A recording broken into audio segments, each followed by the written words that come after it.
झारखंड शैक्षिक अनुसंधान एवं प्रशिक्षण परिषद रांची झारखंड।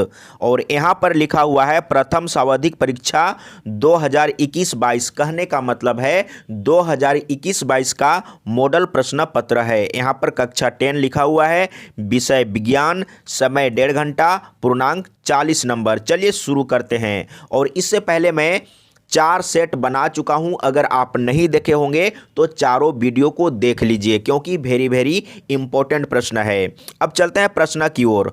पहला नंबर प्रश्न, जितना भी प्रश्न है वीवीआई प्रश्न है, इसीलिए वीडियो को शुरू से लेकर आखिरी तक जरूर देखिएगा। पहला प्रश्न, प्रकाश की किरणें गमन करती है। मैं पढ़ा चुका हूं आप लोगों को, प्रकाश की किरण सीधी रेखा में गमन करती है। तो देख लीजिए कहां पर है, ए ऑप्शन सही है, सीधी रेखा में गमन करती है प्रकाश की किरण। अब चलते हैं दूसरा नंबर। दूसरा नंबर में क्या पूछा है, परावर्तन के नियम लागू होते हैं।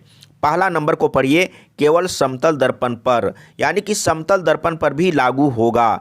केवल अवतल दर्पण पर, अवतल दर्पण पर भी लागू होगा। केवल उत्तल दर्पण पर, उत्तल दर्पण पर भी लागू होगा। यानी कि सभी में, सभी परावर्तक पृष्ठों पर, यानी कि सभी परावर्तक पृष्ठों पर लागू होता है। क्लियर है? तो क्लियर हो चुका होगा। अब चलते हैं तीसरा नंबर में। किसी गोलीय दर्पण की फोकस दूरी उसकी वक्रता त्रिज्या की क्या होती है? तो फोकस दूरी वक्रता त्रिज्या की आधी होती है। देख लीजिए कहां पर लिखा हुआ है, ए ऑप्शन सही है, आधी। अब चलते हैं 4 नंबर। इसी तरह का प्रश्न पूछा जाएगा, वेरी वेरी इंपॉर्टेंट प्रश्न है। 4 नंबर में इसमें क्या पूछा है, एक गोलीय दर्पण की वक्रता त्रिज्या 20 सेंटीमीटर है, इसकी फोकस दूरी क्या होगी? अभी आपने पढ़ा तीसरा नंबर में, फोकस दूरी वक्रता त्रिज्या की आधी होती है। तो यहाँ पर वही चीज है, एक गोलीय दर्पण की वक्रता त्रिज्या 20 सेंटीमीटर है, इसकी फोकस दूरी क्या होगी? तो फोकस दूरी आधी होगी, यानी कि 10 सेंटीमीटर। तो बी ऑप्शन सही हो जाएगा। अब चलते हैं 5 नंबर में। 5 नंबर में क्या है, जब वस्तु अवतल दर्पण के वक्रता केंद्र सी पर हो तो प्रतिबिंब कहाँ बनेगा? यानी कि अवतल दर्पण में अगर किसी वस्तु को वक्रता केंद्र पर रखेंगे तो वक्रता केंद्र पर ही बनेगा। मैं ये आप लोगों को बता चुका हूं। तो सी पर ही बनेगा, यानी कि वक्रता केंद्र पर ही बनेगा। क्लियर हो चुका होगा। अब चलते हैं 6 नंबर में। अवतल दर्पण में वस्तु का प्रतिबिंब होता है। अवतल दर्पण में आभासी और वास्तविक दोनों बनता है, उल्टा भी बनता है और सीधा भी बनता है। तो देख लीजिए कहां पर है, ए में लिखा है आभासी, बी में लिखा है वास्तविक। तो आभासी भी बनता है, वास्तविक भी बनता है। तो ए और बी दोनों हो जाएगा, वास्तविक भी बनता है और आभासी भी बनता है। ठीक है, क्लियर हो चुका होगा। अगर आप वीडियो नहीं देखे होंगे तो आप जरूर देखिएगा, मैं ये सब कुछ पढ़ा चुका हूं और एक बार फिर से हम लोग पढ़ेंगे।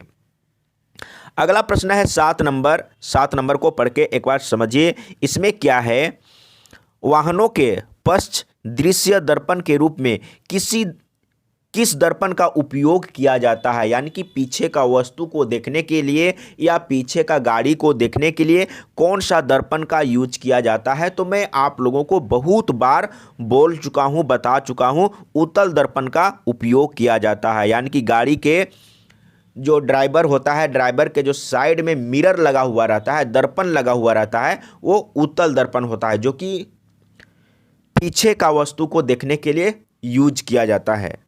क्लियर हो चुका होगा। अब चलते हैं 8 नंबर में। 8 नंबर में क्या पूछा है, सोलर कुकर में किस गोलीय दर्पण का उपयोग किया जाता है? सौर भट्टी या सौर कुकर या ईएनटी डॉक्टर कौन सा दर्पण का यूज करता है? तो अवतल दर्पण का यूज करता है। या गाड़ी के हेडलाइट में अवतल दर्पण का यूज होता है। आप ये याद रखिएगा, दाढ़ी बनाने में या ईएनटी डॉक्टरों के द्वारा या सौर भट्टी में या सौर कुकर में या गाड़ी के हेडलाइट में अवतल दर्पण का यूज होता है।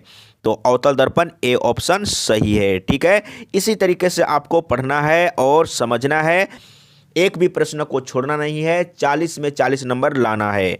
अब चलते हैं 9 नंबर। 9 नंबर में क्या है, किसी गोलीय दर्पण तथा किसी पतले गोलीय लेंस दोनों की फोकस दूरी -25 सेंटीमीटर है, दर्पण लेंस संभवतः है। यानी कि दर्पण और लेंस क्या होगा, तो अवतल दर्पण का फोकस दूरी माइनस में होता है और अवतल लेंस का भी फोकस दूरी माइनस में होता है। तो यहाँ पर माइनस इंडिकेट कर रहा है, इसका मतलब दोनों यानी कि दर्पण और लेंस दोनों अवतल होगा। तो कहाँ पर है, दोनों अवतल, ए ऑप्शन सही है। ठीक है, अब चलते हैं आगे 10 नंबर, और टोटल 13 नंबर तक ही है, तो 13 नंबर तक ही मैं आप लोगों को दिखाऊंगा। किसी लेंस की क्षमता P और उसकी फोकस दूरी f में क्या संबंध है। P बराबर क्या होता है, मैं आप लोगों को बता चुका हूं, पावर बराबर 1/f होता है, 1/f। तो देख लीजिए कहां पर है 1/f, P बराबर 1/f कहां पर है, तो A ऑप्शन सही है। देखते के साथ आपको सही कर देना है। अब चलते हैं आगे 11 नंबर में, लेंस का आवर्धन का व्यंजक लिखें। देखिए अगर दर्पण का बोलेगा ना, तो आपको क्या करना है, आवर्धन बराबर दर्पण का -v/u होगा दर्पण का।